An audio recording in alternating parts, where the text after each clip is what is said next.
Hi everyone. We have a plethora of blades out here today, and I thought maybe we would just take a quick look at a few of them that are just coming out.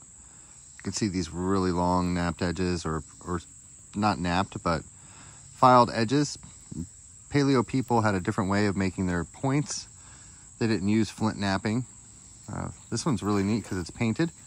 Believe it or not, there's little human images on it, but let's go ahead and look at this one. Looks like it's, you know, you can never say anything about anything because some of them are pressure flaked. So here we have one that it's just about pressure flaked. It's not though, it's just sanded down. And you can see how it represents a silhouette of a human. On this green stone, there's going to be little silhouettes and portraits of it on it, but that sharp, long edge, you know, could be used as a hand axe or a model for a hand axe. Look at the black section outside of the green. Just on the flat section that we're looking at here, you can see the socket for the eye. So take a peek at perhaps seeing some of the images on this thing. Wow. You can see the kind of droopy, big nose, big chin face. You see his eye carving, the diamond there. Let's get our focus right. You guys can see it. All the little lines and carvings on this. I'll give you a minute to look at it. It's my first time looking at this as well, but with the archaeological evidence such as that, it takes a minute.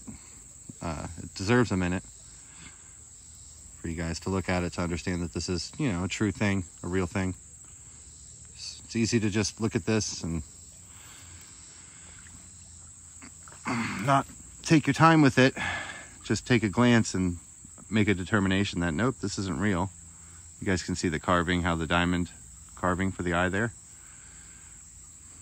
I'll let you be the judge. Right?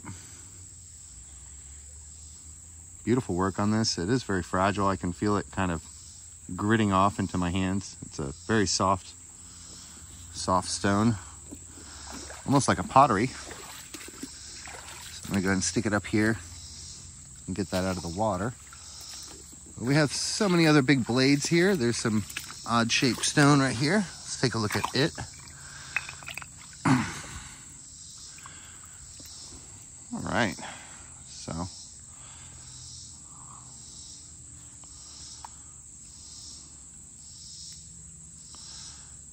you guys can see the long blade on it and a little nose and eye of a character here with a long face or body.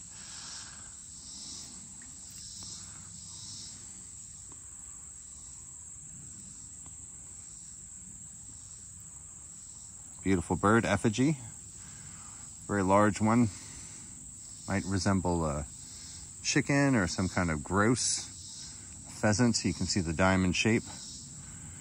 Birds are of course up in the air. That might help to see the face so we can identify it a little better.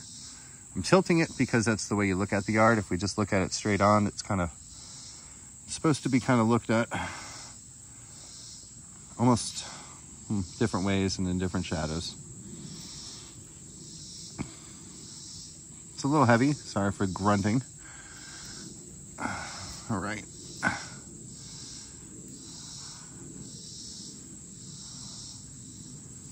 I'm seeing the ones on the right-hand edge, and it's easier to hold this way as well.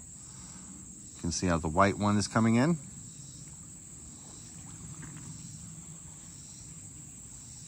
I'm holding the headdress, perhaps, or the hair. You guys can see the character there, hopefully. Give you a minute to look at it. And in different lights and in different shadows. Remember, different distances also help.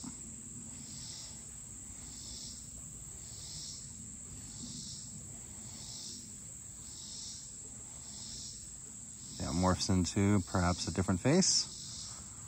All the way over now to see what this character will be like. Ooh, it's a workout.